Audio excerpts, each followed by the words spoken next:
What would you do if a singular moment changed your life forever?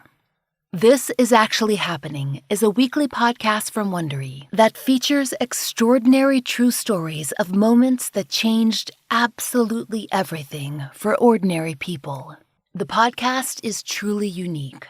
These are amazing, breathtaking, and incredibly human stories told by the people who experience them. You'll hear from an Indian American woman who was kidnapped at gunpoint by a masked man and then assaulted by her kidnapper and an accomplice. Then, almost a year into her healing process, she finds out that her kidnappers were people that she knew, which sets her on a new life path and vocation. Her harrowing ordeal has an inspiring ending that you won't want to miss. We've all had powerful moments in our lives that have given us a feeling of nothing is ever going to be the same.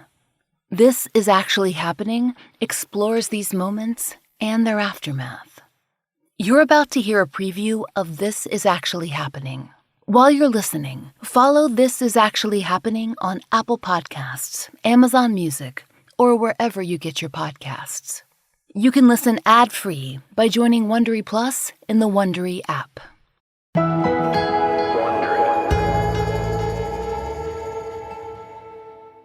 Usually when I would get off work, which would usually be at night, I would call my boyfriend on my drive back home. But for some reason that night, I just felt like listening to music. I didn't feel like talking on the phone.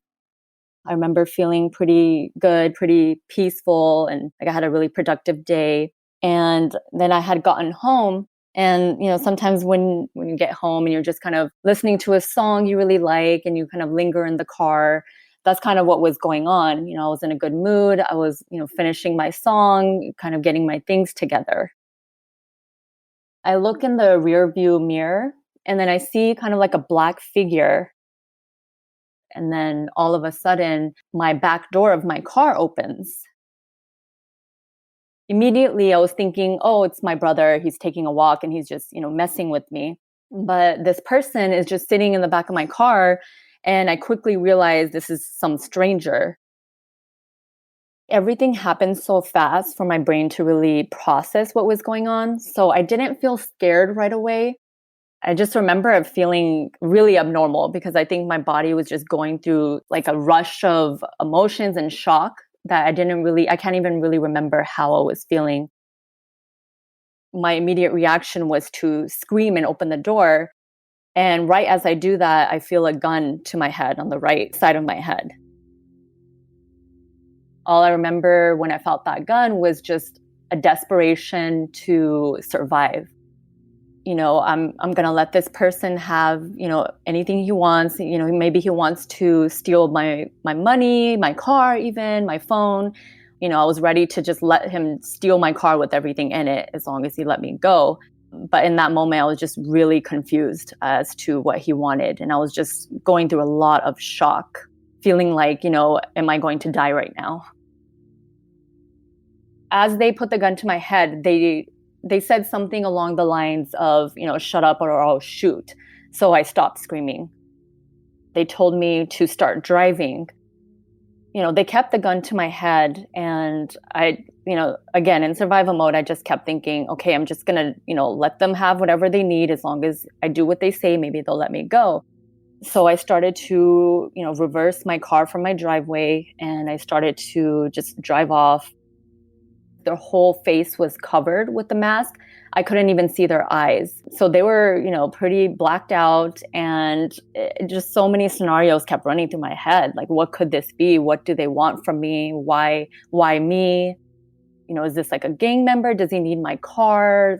But why am I in it? Are they just going to have me park it somewhere and then they're going to steal it? There were just so many things going through my head. At the same time, I was trying to think of ways how I can escape the situation and how I can yell for help at the same time. And then I just kept, looking for other cars so that someone would see us. But, it was dark and there wasn't really anyone driving by. So the only thing he was really saying to me was, telling me where to turn. And then he did say a couple of times, if you cooperate, you won't get hurt. He repeated this a few different times, and that's actually a saying that stayed with me for years afterwards. Like the word cooperate has like became a trigger word. He has me park my car in an area where it's not, too many people would drive or walk by. And then he was, telling me to take off my seatbelt. And as he was doing that, there was a car that drove by, but I was too scared to scream for help or run out because I was scared he would still shoot me. So I just didn't do anything, and then the car just drove by. He, makes me come to the back seat of my car. He also got out zip ties and tied my hands together. He puts a blindfold on me, and he also got out some duct tape to cover my mouth so I don't scream.